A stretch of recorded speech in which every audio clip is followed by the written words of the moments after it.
നമസ്കാരം. മലയാളി വാർത്തയിലേക്ക് സ്വാഗതം.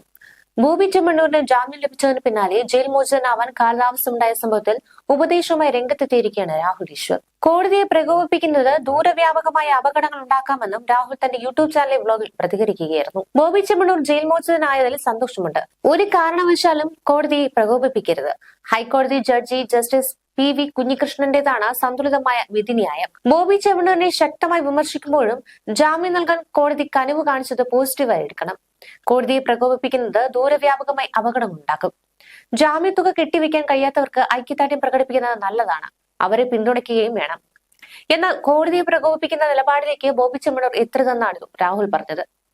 ബോബി ചെമ്മണ്ണൂർ ചെയ്ത കാര്യങ്ങളിൽ കോടതിക്ക് അപ്രിയമുണ്ടെങ്കിൽ എത്രയും പെട്ടെന്ന് ഖേദപ്രകടനവും മറ്റും നടത്തണം. അത് ജയിലിൽ പോകും എന്നുള്ള പേടി കൊണ്ടോ കുറച്ചു ദിവസം കൂടി ജയിലിൽ കിടന്നാൽ എന്തെങ്കിലും ബുദ്ധിമുട്ടുണ്ടാകും എന്ന് വിചാരിച്ചോ അല്ല. നമ്മുടെ നാട്ടിൽ കോടതികളാണ് ഏറ്റവും വിശ്വാസ്യതയുള്ള സംവിധാനം.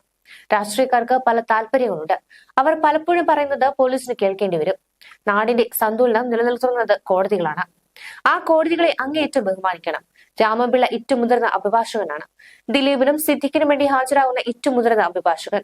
അദ്ദേഹത്തെ ബഹുമാനിക്കണമെന്നും രാഹുൽ അഭിപ്രായപ്പെട്ടു. കോടതിയെ പ്രകോപിപ്പിക്കുന്ന രീതിയിൽ പുരുഷന്മാരുടെ സംഘടന ബോബി ചെമ്മണ്ണൂരിനെ പോയി മാലയിടേണ്ട ആവശ്യമൊന്നുമില്ല. ബോബി ചെമ്മണ്ണൂർ സ്വാതന്ത്ര്യ സമരത്തിന് പോയിട്ട് വന്നതല്ല. അദ്ദേഹത്തിന്റെ ഭാഗത്തു നിന്ന് തെറ്റുണ്ടായി ജയിലിൽ പോയതാണ്. ബോബി ചെമ്മണ്ണൂരിനെ മാലയിടേണ്ടത് അദ്ദേഹം ലക്ഷക്കണക്കിന് ആളുകളെ രക്തദാനത്തിന് പ്രോത്സാഹിപ്പിക്കുമ്പോഴാണ്, അല്ലെങ്കിൽ നൂറുകണക്കിന് ആളുകൾക്ക് വീട് വെച്ചു കൊടുക്കുമ്പോഴാണ്. വെറുതെ ഫെമിനിസ്റ്റുകളെ പ്രകോപിപ്പിക്കരുത്. സ്ത്രീപക്ഷവാദികളെ പ്രകോപിപ്പിക്കുന്നതല്ല പുരുഷ ആക്ടിവിസമെന്നും ഓൾ കേരള മെൻസ് അസോസിയേഷനോട് രാഹുൽ ഉപദേശിച്ചു. അതിനിടെ നടി ഹണി റോസിനെ ലൈംഗികാധിക്ഷേപ കേസിൽ ബോബി ചെമ്മണ്ണൂരിന് ജയിലിൽ പ്രത്യേക സൗകര്യമൊരുക്കിയതിൽ ഉന്നതതല അന്വേഷണം. ജയിൽ ആസ്ഥാന DIGക്കാണ് അന്വേഷണ ചുമതല. DIG കാക്കനാട് ജയിൽ സന്ദർശിക്കും. ഇന്നലെ ജയിലിൽ DGPയെ വിളിച്ചു വരുത്തി മുഖ്യമന്ത്രി കർശന നിർദ്ദേശം നൽകിയതിന് പിന്നാലെയാണ് തീരുമാനം. അടിയന്തര റിപ്പോർട്ട് സമർപ്പിക്കാനും മുഖ്യമന്ത്രി ആവശ്യപ്പെട്ടിട്ടുണ്ട്. മധ്യമേഖല DIG കാക്കനാട് ജയിൽ സന്ദർശിച്ച് ബോബി ചെമ്മണ്ണൂരിന് പ്രത്യേക സൗകര്യം ഒരുക്കിയെന്നാണ് ആക്ഷേപം. ജാമ്യം ലഭിച്ചും ജയിലിൽ നിന്ന് പുറത്തിറങ്ങാതിരുന്ന സംഭവത്തിൽ ബോബി ചെമ്മണ്ണൂരിന്റെ മാപ്പപേക്ഷ ഹൈക്കോടതി സ്വീകരിക്കുകയും ചെയ്തിരുന്നു. ജയിലിൽ നിന്നും ഇറങ്ങാത്ത നടപടിയിൽ ഹൈക്കോടതി സ്വമേധയാ എടുത്ത കേസ് തീർപ്പാക്കി. ബോബി ചെമ്മണ്ണൂരിന്റെ അഭിഭാഷകർ നിരൂപാധികമായുള്ള മാപ്പപേക്ഷ കോടതി നൽകിയതോടെയാണ് കേസിലെ തുടർ നടപടികൾ ഹൈക്കോടതി single bench judge justice PV Kunhikrishnan അവസാനിപ്പിച്ചത്.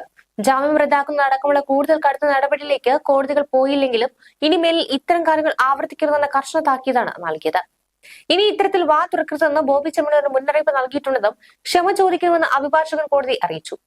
കൂടുതലൊന്നും പറയുന്നില്ലെന്നും കേസ് നടപടി അവസാനിപ്പിക്കുകയാണെന്ന് കോടതി പറയുകയായിരുന്നു. ബോബി ചെമ്മണ്ണൂർ ഇന്നിറങ്ങിയാലും നാളെ ഇറങ്ങിയാലും കോടതിക്ക് കുഴപ്പമില്ല. എന്നാൽ കോടതിയെ വെല്ലുവിളിക്കുന്ന നിലപാട് അംഗീകരിക്കാനാവില്ല. കഴിഞ്ഞ ദിവസം ജാമ്യം ലഭിച്ചെങ്കിലും ജയിലിലെ റിമാൻഡ് തടവുകാർക്ക് ഐക്യദാർഢ്യം പ്രഖ്യാപിച്ച് ബോബി ചെമ്മണ്ണൂർ ജയിലിൽ തുടർന്ന സംഭവമാണ് കോടതിയുടെ രൂക്ഷ വിമർശനത്തിന് ഇടയാക്കിയത്.